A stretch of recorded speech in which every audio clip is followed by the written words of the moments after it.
안녕하세요. 약품과 차트를 보는 박수영 손해자동사입니다.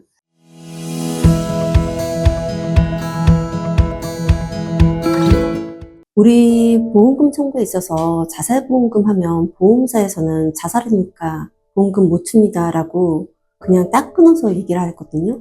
그리고 많은 소비자분들 또한 자살이니까 당연히 보험금 안 나오겠지라고 생각을 하시는데요. 보험사의 약관을 보면 고의로 자신 해친 경우는 보험금이 안 나오는 게 맞습니다. 하지만 자유로운 의사결정을 할 수 없는 상태라면 그건 사고이기 때문에 그건 보험금이 지급해야 되는 거거든요. 오늘은 판례를 가지고 한번 말씀드려보겠습니다. 이 사건의 계율을 한번 보면요.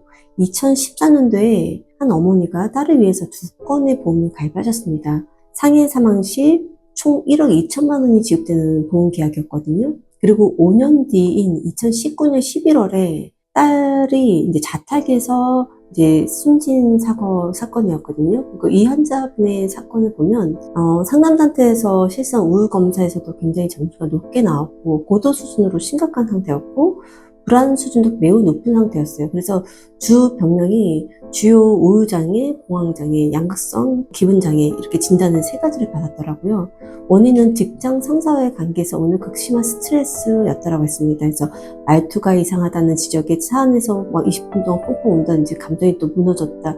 그래서 망인 같은 경우는 새로운 직장을 다니면서 치료도 잠시 중단하기도 하면서 증상이 악화되고 이런 것들이 반복됐고 그 시점이 한 달 채 안 돼서 환자분이 사고가 발생했는데요. 보험사에서는 보통 어떻게 주장하냐면 망인이 유서를 쓰고 목을 매는 등의 행위의 과정을 보면서 본인이 의지가 들어간 거니까 고의적 자살이다라고 이제 주장한 거고요.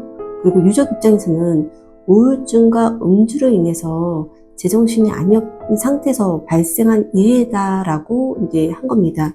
우리가 이렇게 질병건, 그 다음에 이렇게 자살건, 이런 건들에 대해서는 보통 법원에서도 신체 감정이라는 걸 가거든요.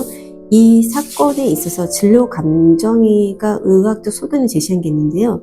이 부분을 잠깐 한번 읽어봐 드릴게요. 망인은 2019년 10월 18일부터 2019년 11월 13일까지 K정신과의 진료기록부 내용을 확인해 보면 망인이 겪은 주요 우울장애와 관련된 주요 증상은 우울감, 흥미상실, 불면, 기력 없음, 불안 등으로 사료된다. 우울장애 환자들은 우울사파 기간 중 사건의 부정적인 측면에만 선택적으로 집중하거나 특정한 나쁜 측면을 일반화하는 등의 방식으로 정보 처리에 오래 보이면서 자신, 세상, 미래에 대한 부정적인 인식을 가지게 되는 경우가 흔한데 이러한 우울장애의 특징적 부정적 인식으로 인해 무가치감, 미래에 대한 부정적인 전망, 현재 힘든 상황이 바뀌지 않을 것이라는 생각 등을 경험하면서 자살을 시도한 경우가 일반 인구에 비해 현저히 많은 것으로 알려져 있다.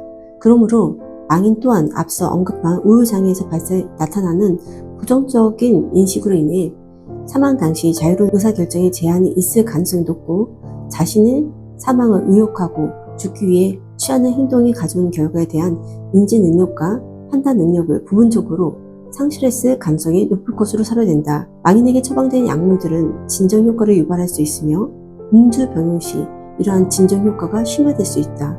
유서를 쓰고 스스로 목을 매는 자살 행동 과정이 우울장애 환자들에게서도 분산적으로 관찰되며 우울장애 환자들이 우울사파 기간 중 특유의 부정적 인식으로 인해 자유로운 의사결정에 제한이 있을 가능성이 높다는 것을 고려한다면 유서를 쓰고 스스로 목을 매는 자살 행동 과정이 정신질환 등으로 자유로운 의사결정에 제한이 있는 상태에서도 가능할 수 있을 것으로 사료된다. 망인이 사망 당시 정신질환 등으로 자유로운 의사결정을 할 수 없는 상태에서 자신을 해쳤을 가능성을 완전히 배제하기 어려울 것으로 사료된다 라고 소견이 냈고요. 그리고 우리 법원은 어떻게 판단했냐면요. 우리 법원은 첫 번째로는 망인이 예전부터 감정 기복이 있는 편이었고 자살하기 1년 전부터 우울 및 무기력감 등으로 심리상담 및 정신건강의학 진료를 받기 시작한 점, 망인이 2018년 12월 10일부터 제2병원에서 진료를 받은 후 임의로 진료를 중단한 점, 정신건강의학과 진료 및 약물치료 중단 시 우울증과 양극성 기분장애 등으로 더 극단적 선택을 할 가능성이 높은 점, 실제로 망인의 진료를 재개한 2019년 10월 18일부터 불과 한 달도 채 되기 전인 2019년 11월 13일 우울증 등이 악화되어 자살에 이르게 된 점, 직장 상사와의 관계에서 비롯된 극심한 스트레스로 인해 우울증, 불안증, 불면증 및 양극성 장애를 1년여 이상 겪으면서 상당한 우울감, 무력감에 빠져 있었던 것으로 보이고, 특히 이 사건 사고 전날에도 직장 상사와의 안 좋은 일로 인해 극도 우울감에 빠져 있었던 것으로 보이는 점. 다섯 번째, 망인 사망 당시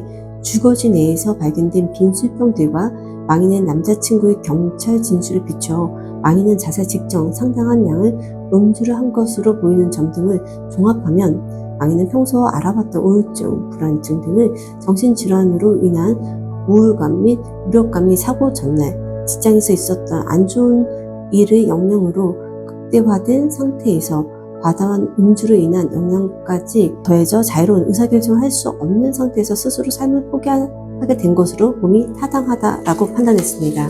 이와 같이 정신과 환자분들의 사건들을 보면 단순히 자살을 했냐 아니면 유서가 있냐 이런 걸로 판단할 수 있는 게 아니라고 저 또한 생각을 합니다.